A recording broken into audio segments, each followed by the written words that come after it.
Tervetuloa katsomaan mun uutta videota. Ja tänään mä esittelen teille, että mitä mä kävin ostamassa kaupasta. Joo, lähdetään katsomaan.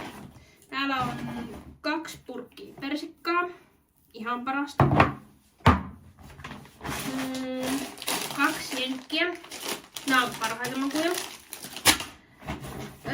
Sitten on ananasta 3 purkkia.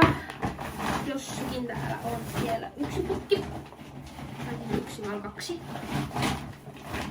Noin. Nämä on kaikki mehuusa. Nämä on myös noin persikat. Sitten on omenaa. Mä syön ihan hedelmiä. Sitten on päärynää. Kans ihan mukava satsi. Sitten on banaania. Sitäkin menee ihan kivasti. Sitten mä ostin näitä Eloveenan kaurahiutaleita. Ihan parhaita. Tai siis nää on näitä annospusseja.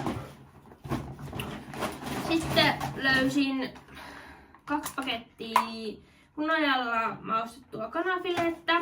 -30%. Tää tänään ruokaa niitä sitten. Sitten mä ostin kilo makaronia. Makaronia ei ole liikaa. Ja sitten ostin 2 erilaista dödöä. Tai toinen on niveänä, toinen on aksen, koska aksea mä tykkään aina välillä käyttää.